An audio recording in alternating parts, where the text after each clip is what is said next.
नहीं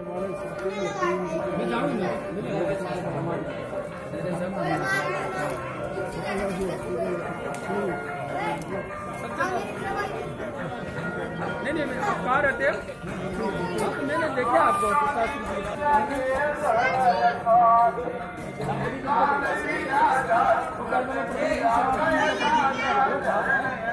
दिल्ली में सबका घास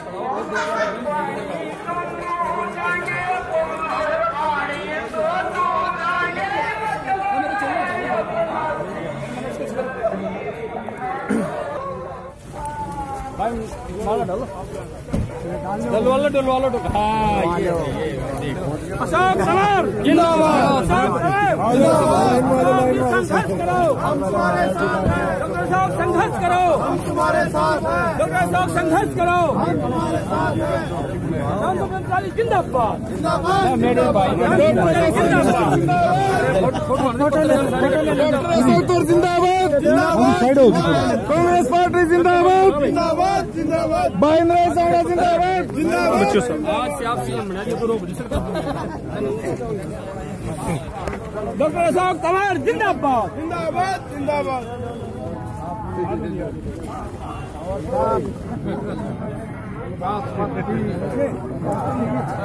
कैसे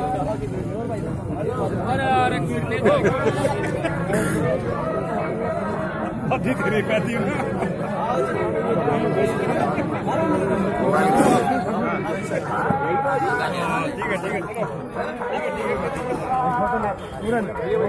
है फोटो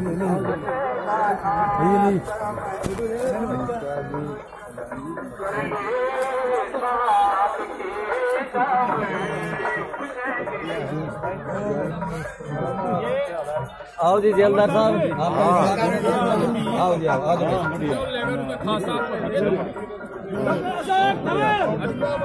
आशीर्वाद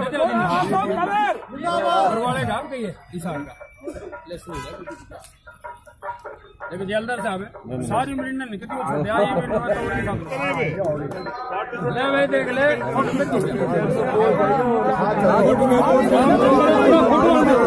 आगे आओ जी आगे आओ इकट्ठे हो जी इकट्ठे मुख्यमंत्री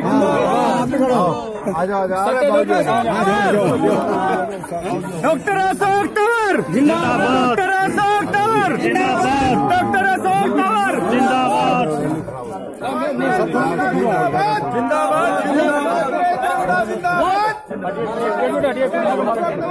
भावी मुख्यमंत्री जिंदाबाद चलो चलो हमारे गुरु जी बड़े सिख थे ऐसे प्रूव करते थे योग के द्वारा हाँ जी वही क्या छत भीतर जाके लिया अंधे ले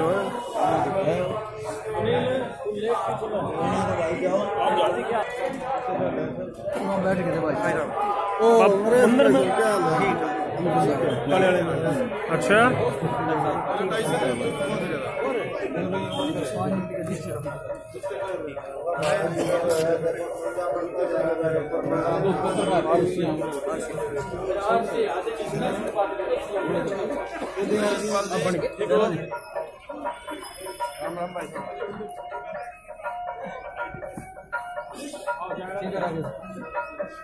कैसे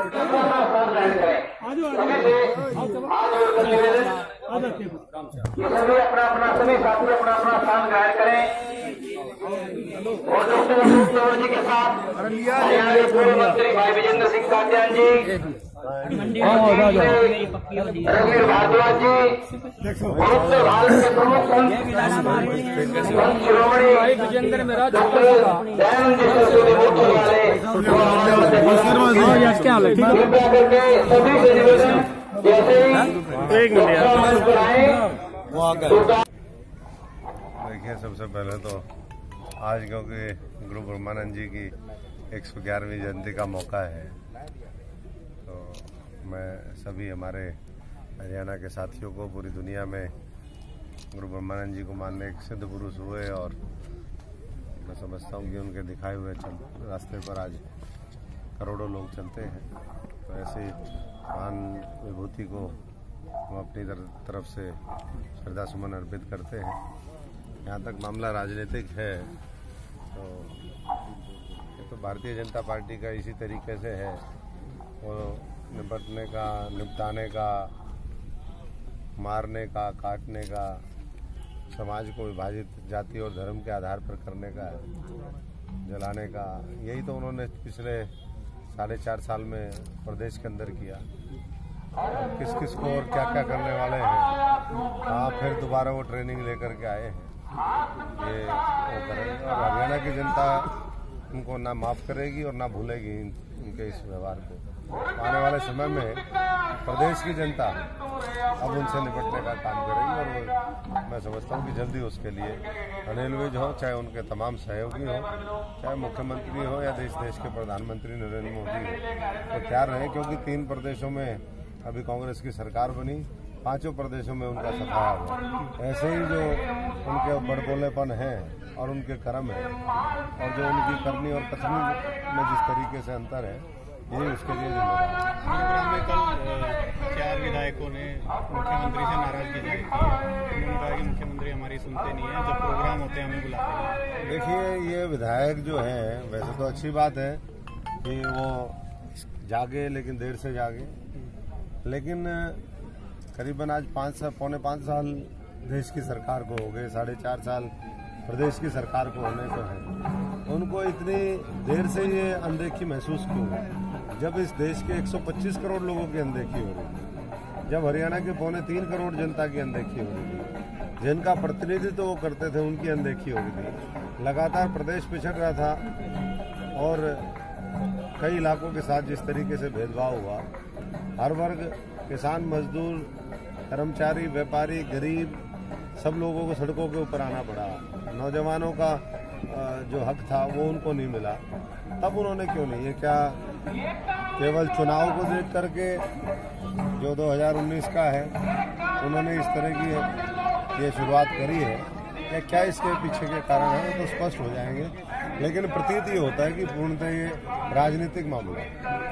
जींद उपचुनाव को लेकर के कल सुभाष पवार ने बैठक ली जो जीत की हम तो बहुत दिन से कह रहे हैं और हमारी जो चुनौती है, हमने तो पहले भी कही, सरकार ने जो चुनाव डिले करवाया है तो इसका खामियाजा इनको भुगतना पड़ेगा। तैयार तो हम भी, हमने तो कई मीटिंगें ले ली, दौरे कर लिए, धरने किए, प्रदर्शन किए, कोर्ट में गए, इलेक्शन कमीशन को हमने आगाह किया। तो इसलिए ये तो सरकार हमेशा लोकतंत्र को मारना चाहती है और संविधान की अवहेलना करने का काम करती है। संवैधानिक जो संस्थाएं हैं उनको खत्म करना चाहती है, चाहे वो इलेक्शन कमीशन हो, चाहे दूसरी हम संस्थाएं देखें। तो जल्दी मैदान जंग में मुकाबला होगा।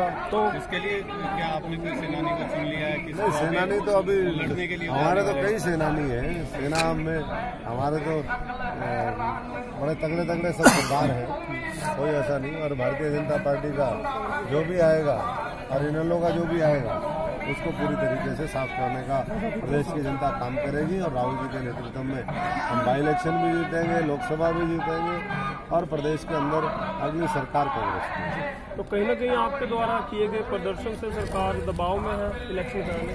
देखिए, वो तो दबाव तो निश्चित तौर पर रहता है, और ये सीमित लोकतंत्र में विश्वास रखती है जब जरूरत हो। और ये ऐसी निकम्मी सरकार कभी दोबारा आएगी नहीं, और उसका पक्का इलाज हम मिलकर के जनता के साथ आने वाले समय में करेंगे। तो जानना चाहेंगे, जितना आप राजनीतिक मंचों पर सक्रिय रहते हैं उतना ही आप धार्मिक मंचों में क्या कहना चाहेंगे? हम तो धर्म कर्म में, ये तो हमारा जो हरियाणा है ये धर्म क्षेत्र है। धर्म कर्म में हमारी आस्था है, आर्य समाज का प्रभाव है, साधु संत हैं, डेरे हैं, और मैं समझता हूँ कि हर व्यक्ति की उसमें आस्था होनी चाहिए। तो अगर हम धर्म नीति को ढंग से मानेंगे तो राजनीति साफ, स्वच्छ और बेहतर होगी। अभी दिग्विजय का एक बयान आया कि वीरेंद्र सिंह का परिवार और हम मिलकर के चुनाव में कुचाना में चुनाव लड़ेंगे। हम तो ये जो है ना सारी जो खिचड़ी बन रही है ये बना ले, अरे इनकी खिचड़ी हम खिलाएंगे टाइम आनेगा तो, क्योंकि ये कौन कौन मिल रहा है, किससे मिल रहा है, रोज नई चीजें सुन रहे हैं। प्रदेश की जनता ने तो मन बना लिया है, उनका विश्वास केवल और केवल कांग्रेस पार्टी पर है, कांग्रेस की विचारधारा पर है, हमने जो काम किए उसके ऊपर है। और बाकी तो ये सब जो है चुनाव का जब मौसम आता है तो इस तरह के नए नए जो है वो मामले शुरू हो जाते हैं। अच्छा जी, एक मिनट में जात पात की जो राजनीति पहले उठ आर्य समाज की हमने सारी वोट दी, किसानों की सारी वोट दी, आप उसी जात पात में गुड़ के रहोगे, कुछ अलग चलोगे? हमने तो कभी जात पात की बात ही नहीं करी। हाँ, नहीं, हमने आर्य समाज जो जितने आर्य समाज ही है, और जितने भी किसान थे उन्होंने किसान होने के नाते हम लोगों को एक वोट दी कांग्रेस को। तो अभी आपके विचार यही सुनना चाह रहे कि भाई उसी राजनीति को बढ़े अपने क्षेत्रवाद में रह के रहोगे? हम तो पूरे देश की सोचते हैं, प्रदेश की सोचते हैं और सर समाज की सोचते हैं।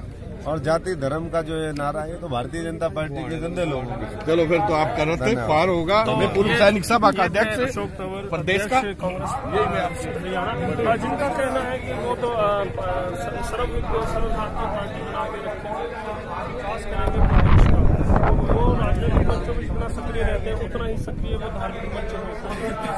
आर्य समाज में आस्था है, सर्वधर्म में आस्था है और वो इसी पे ही लगे रहते हैं। इसी क्रम में वो इसका प्रदेश का हरियाणा का विकास। कंचन टीवी के लिए कैमरा मैन संजय के साथ मैं सभी से निवेदन करके अपना स्थान ग्रहण करें। सभी साथियों से निवेदन कृपया करके अपना स्थान ग्रहण करें। हरियाणा के भावी मुख्यमंत्री और हरियाणा के क्रांतिकारी अध्यक्ष हमारे मंच पर प्रहार प्रकट करता, जितने साथी खड़े हैं इनसे हाथ जोड़कर निवेदन करते हुए बैठ जाए, कुर्सियों पर बैठ जाए, संकोच न करें, बैठ जाए। सभी से निवेदन मेरा कृपया करके बैठ जाए, सभी से निवेदन मेरा। और जहां तक मेरी आवाज है जो भाई पीछे खड़ी है टेंट की, उनसे भी निवेदन कृपया करके पंडाल में आकर बैठ जाए। सभी से हाथ जोड़कर निवेदन। और कार्यक्रम के आयोजक ब्रह्मचारी रामस्वरूप जी, अशोक तंवर जी का फूल मालाओं से और पुष्प गुच्छों से हार्दिक अभिनंदन करते हुए, हार्दिक स्वागत करते हुए कृपया करके बैठ जाए सभी साथी। ये पीछे खड़े से निवेदन आगे आ जाओ दोस्तों, आ जाओ ताकि आज का कार्यक्रम प्रारंभ हो।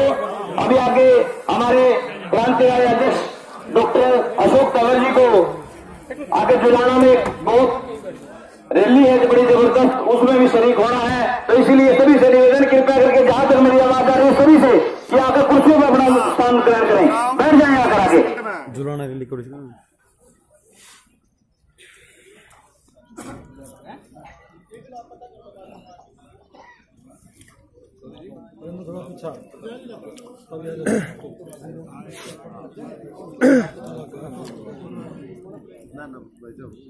महाराज जी यार आज तो आज भी मान लेना, आज धूल बहुत थी, मैं तो सुबह आ जाता 10 बजे।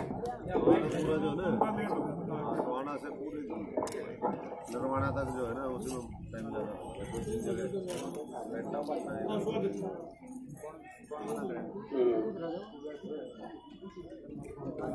ऊपर करते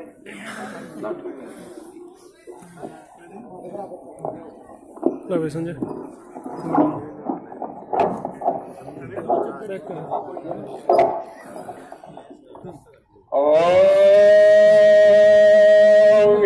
विश्वानिरे सवितुर्दूरितानि प्रास्व यद्भद्रं तानि आस्व। परम श्रद्धेय आज इस मंच के अध्यक्ष श्री आचार्य राजेंद्र जी महाराज गुरु कालवा, परम श्रद्धेय स्वामी नित्यानंद जी महाराज, स्वामी फल से पधारे हमारे सुनील दास जी, मंच पर सभी संत भगवान। हमारा बड़ा सौभाग्य आज के दिन गुरु ब्रह्मानंद जी का 111वां जन्म महोत्सव उस अवसर पर श्री प्रदेश अध्यक्ष कांग्रेस श्री अशोक तंवर जी हमारे बीच में पधारे। मैं चाहता हूं आप जोर से एक बार ताली बजाकर इनका स्वागत करें। आप करें। श्रद्धेय श्री विजेंद्र कादयान जी पूर्व मंत्री, श्री प्रदीप जैलदार जी हमारे पारिवारिक आदमी है, बहुत पुराने, यहाँ पधारे, उनका बहुत बहुत स्वागत, हार्दिक धन्यवाद। भाई श्री रघुवीर जी शर्मा जी बहुत अच्छे मिलनसार हैं। श्री हमारे नरेश जांगड़ा जी जो यहाँ अशोक तंवर जी के हनुमान जी हैं, लगे रहते हैं अच्छे काम पे। और मंच पर बैठे बहन जी और दूसरे भाई सभी का स्वागत, हार्दिक धन्यवाद। पवित्र भाई और बहनों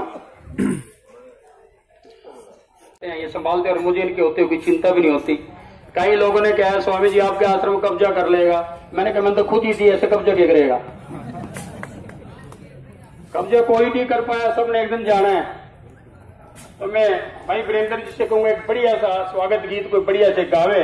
वीरेंद्र देशवाल बड़ा भारी कलाकार है हमारा, एक भजन सुनाएगा, उसके बाद आपका ज्यादा समय नहीं लेंगे।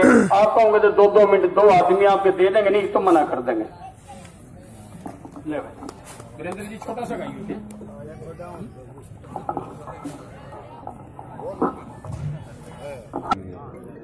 नमो नमो मेरे माता पिताजी जिनसे भयो शरीर, और गुरु सच्चिदानंद की कृपा से मिला भजन में सीर, मिला भजन में सीर।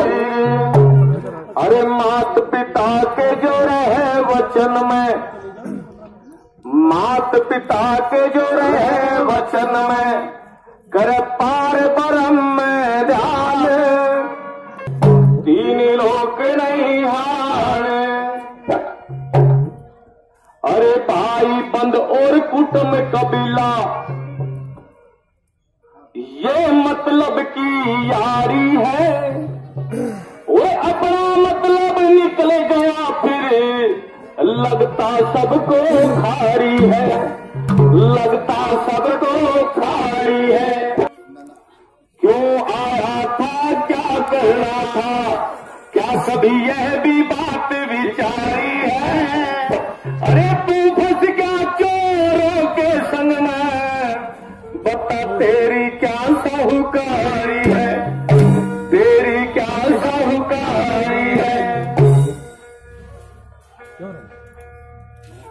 महापुरुषों ने बताया भाई,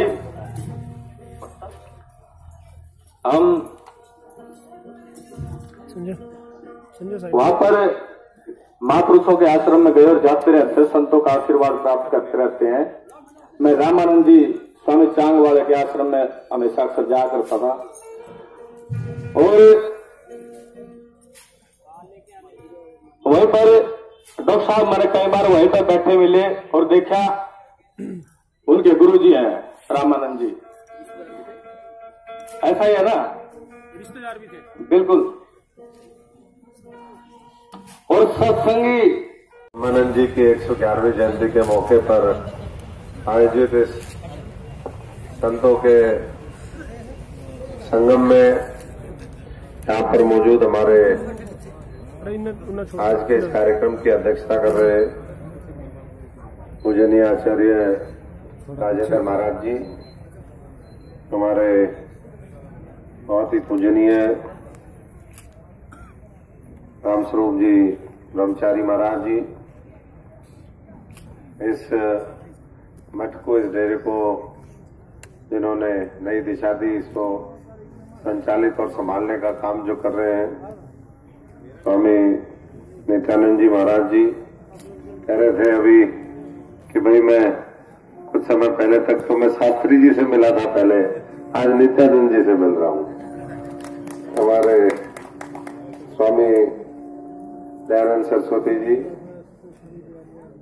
सभी मंच पर मौजूद हमारे संत महात्मागण, सामने बैठी साध संगत जी, मेरे सभी साथ आए हुए सहयोगी पूर्व मंत्री भाई बिल्लू खाद्यान जी, लांगयान साहब, हमारे आदरणीय गुप्ता जी, रामपाल गोयल जी, भाई देवेंद्र बबली जी, प्रदीप जलदार जी, हमारे जिला परिषद के मेंबर पंडित जी, हमारे रघुवीर भारद्वाज जी, भाई आर्य समाज का जिक्र किया, साधुओं की बात यहाँ पर। मैं तो यही कहूंगा कि जो धर्म नीति है, अगर सही दिशा में उसका आशीर्वाद मिल जाए तो राज रहा है। इनका हुक्म हुआ कि आज यहाँ पर पहुंचना है, वैसे तो साधु संतों के बीच में है, लेकिन पता चलना चाहिए। आज हमारी जुलाना के अंदर वहां पर एक बड़ी रैली है। मैं बहुत ज्यादा न कहते हुए इतना ही आप सबसे आग्रह करूंगा कि आपका भी आशीर्वाद रहे, साधु संतों का भी रहे, परमपिता परमेश्वर का भी रहे, और हमें इतनी शक्ति दे कि हम ठीक दिखाए हुए रास्ते पर इनके चलते हुए इस देश का, प्रदेश का, समाज का भला कर सके। बाकी मैं देख रहा हूं कि आश्रम तो बहुत पुराना है। अभी जिक्र किया गुरु ब्रह्मानंद जी का, बहुत बड़ी हस्ती थे, और जो आदमी अपने आप को भूल जाता है, अपने आप को मिटा देता है देश के लिए, समाज के लिए, उसी को लोग याद रखते हैं। तो ऐसे संतों के दिखाए हुए, गुरुओं के दिखाए हुए रास्ते पर हम चलते हुए ये इस तरह का जो पवित्र स्थान है, कई बार हम देखते हैं कि आदमी जो है जहाँ पैसा धर्म कर्म में लगाना चाहिए वहां तो कम लगाता है और दूसरे चक्रों में लगा देता है। तो महाराज जी, हम तो क्योंकि आज तो देखो जो हमारी ड्यूटी आप लगाओगे, आप जानते हो मैं तो साधारण से परिवार का हूँ। बाकी जब समय आएगा, जो आप लोगों की भावना है और ईश्वर की इच्छा हुई तो जो हमारे लायक होगा, इसी डेरे के लिए नहीं, सारे डेरे है, गरीब समाज है, किसान मजदूर है, सबकी हमने तो मिलकर के लड़ाई लड़नी है। और साधु संत कहते हैं भाई क्या लेके आए इधर, क्या लेके जाना है, सब कुछ यहीं छोड़ जाना है, और सारा उसमें बता दिए। देखो ये भी संतों की भी पूरी साइंस ऐसा नहीं है कि संत क्यों कोई ऐसे ही वो करते हैं। संतों के अब जो यहाँ पर शब्द बोले जा रहे थे उसमें सारी साइंस, पूरी सबकी, पूरी सृष्टि की जो साइंस है। और बैठे बैठे मैं सोच रहा था, देखो कितना ये भगवान जो है वाकई में जो प्रभु है, कितना बड़ा कारीगर है, कितना बड़ा कलाकार है। ये मशीन जो हमारी बनाई है, वैसे तो उसने पता नहीं क्या क्या बना दिया इस धरती पे, सृष्टि पे, किसकी कितनी जरूरत है, हवा पानी सब उसका एक पूरा ऐसा कॉम्बिनेशन कहते हैं ना, वो पैकेज देता है, और पैकेज दे के भेजता है आदमी को, भाई तेरी इतनी सांस, इतना अन्न, इतना तूने ये करना है, और उसी हिसाब से फिर उसको ले जाता है। और शरीर के एक एक तार मशीन में हम देखते हैं गाड़ियों में। आज इस 111वीं जयंती के मौके पर आप सबको बहुत बहुत बधाई देता हूँ, शुभकामनाएं देता हूँ कि हम इसी तरीके से संतों के दिखाए हुए रास्ते पर चलते हुए अपना अपना कर्म करें, सही दिशा में चले, और एक अच्छे समाज का, एक अच्छे हमारे देश का निर्माण करें, प्रदेश का निर्माण करें। मैं एक बार पुनः रामस्वरूप जी, हमारे ब्रह्मचारी जी का, स्वामी नित्यानंद जी का और सारे संतों का बहुत बहुत व्यक्तिगत तौर पर आभार प्रकट करता हूं कि आज उन्होंने यहाँ पर बुलाया, आने का मौका दिया, और दो बातें कही। मैं तो जैसे पहले ही कहा, हम तो सुनने आए थे, और अगली बार मैं कोशिश करूंगा महाराज जी, एक बार अपने को तो डेरा दिखाने की जरूरत होती है। आज आपने डेरा दिखा दिया। हाँ, रात दिन जब होगा आते जाते मैं तो फिर संतों की शरण में ही रहता हूँ। यही आपके आशीर्वाद लेते आते जाते फिर पहुंच जाएंगे, और इसी तरीके से अगली रात को आऊँ, पूरे प्रोग्राम में तो रुकू ही रुकू, पहली रात को आए सारे, तब तक ये आपका भवन निर्माण भी हो जाए और अच्छा सब तरीके से इस आश्रम की और तरक्की हो, क्योंकि ऐसा ठिकाना होना चाहिए जहाँ साधु संत भी आए, दीन दरिद्र भी आए, उनकी पूरी सेवा हो। और ऐसे मैं समझता हूँ कि बहुत कम जगह होती है जहाँ कोई भी बिना किसी भेदभाव के उसको स्वीकार कर लिया जाए, उसकी सेवा हो। तो ऐसे स्थानों को मैं समझता हूं कि सब लोगों का पूरा सहयोग भी रहना चाहिए, उनके निर्माण के लिए भी और उनकी पूरी देख रेख के लिए भी। तो स्वामी जी का बहुत बहुत धन्यवाद और सभी संगत से भी। स्वामी नित्यानंद जी महाराज।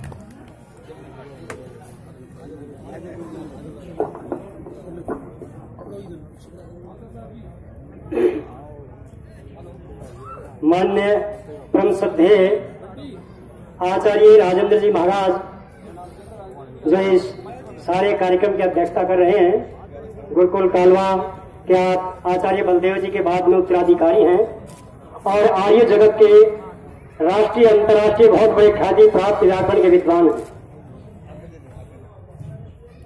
और आज के मुख्य अतिथि श्रद्धेय भाई अशोक तंवर जी जो हमारे ब्रह्मचारी रामस्वरूप जी महाराज के बहुत परम मित्र हैं, साथी हैं, और उनके साथ जो 30 साल की उनकी बहुत बड़ी तपस्या है, और उनके साथ विजेंद्र कादवान जी।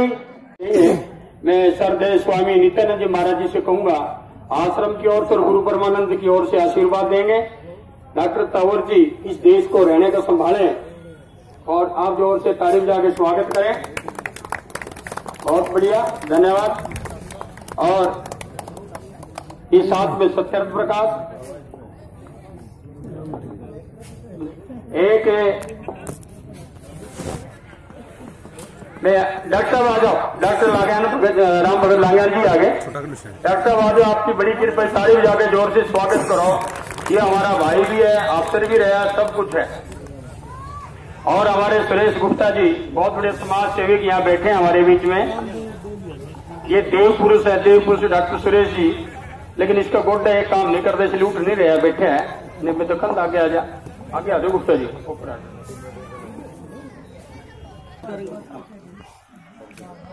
और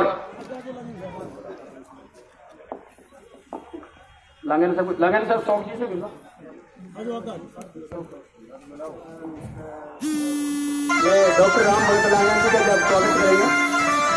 ये हमारा भाई है और बहुत पक्का आर्य समाज है। इन्हें कम से आज इस 111वीं जयंती के मौके पर आप सबको बहुत बहुत बधाई देता हूं, शुभकामनाएं देता हूं कि हम इसी तरीके से संतों के दिखाए हुए रास्ते पर चलते हुए अपना अपना कर्म करें, सही दिशा में चले और एक अच्छे समाज का, एक अच्छे हमारे देश का निर्माण करें, प्रदेश का निर्माण करें।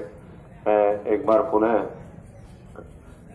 रामस्वरूप जी, हमारे ब्रह्मचारी जी का, स्वामी नित्यानंद जी का और सारे संतों का बहुत बहुत व्यक्तिगत तौर पर आभार प्रकट करता हूं कि आज उन्होंने यहाँ पर बुलाया, आने का मौका दिया और 2 बातें कही। मैं तो जैसे पहले ही कहा, हम तो सुनने आए थे और अगली बार मैं कोशिश करूंगा महाराज जी, एक बार अपने को तो डेरा दिखाने की जरूरत होती है। आज आपने डेरा दिखा दिया। हाँ, रात दिन जब होगा आते जाते मैं तो फिर संतों की शरण में ही रहता हूँ। यही आपके आशीर्वाद लेते आते जाते फिर पहुंच जाएंगे और इसी तरीके से अगली रात को आऊं, पूरे प्रोग्राम में तो रुकू ही रुकू, पहली रात को आए सारे, तब तक ये आपका भवन निर्माण भी हो जाए और अच्छा सब तरीके से इस आश्रम की और तरक्की हो, क्योंकि ऐसा ठिकाना होना चाहिए जहाँ साधु संत भी आए, दीन दरिद्र भी आए, उनकी पूरी सेवा हो। और ऐसे मैं समझता हूँ कि बहुत कम जगह होती है जहाँ कोई भी बिना किसी भेदभाव के उसको स्वीकार कर लिया जाए, उसकी सेवा हो। तो ऐसे स्थानों को मैं समझता हूँ कि सब लोगों का पूरा सहयोग भी रहना चाहिए, उनके निर्माण के लिए भी और उनकी पूरी देख रेख के लिए भी। तो स्वामी जी का बहुत बहुत धन्यवाद और सभी संगत से भी यही संतों के साथ भाई का भी हमारे प्रवचन है और साधु संत भी अपनी बात रखेंगे। तो खूब सुनिए, ये तो गुरुओं का दरबार है, कहते हैं आनंद के लुटे खजाने भाई सतगुरु के दरबार में। तो सतगुरु के दरबार में बाकी कुछ आनंद नहीं है, बाकी तो सब जो है ये नरक का रास्ते का दरवाजा जो है ना उसकी तरफ जा रहे हैं। बहुत बढ़िया काम करोगे, संत जो है दिखाए हुए रास्ते पे चलोगे तो कहते हैं भाई सड़क की तरफ चले जाओगे। कुछ कहते हैं कि स्वर्ग नरक सब यहीं पे है, तो कर्म जैसे करेंगे वैसा फल देगा भगवान। बहुत बहुत सबको बधाई और संतों का बहुत बहुत धन्यवाद।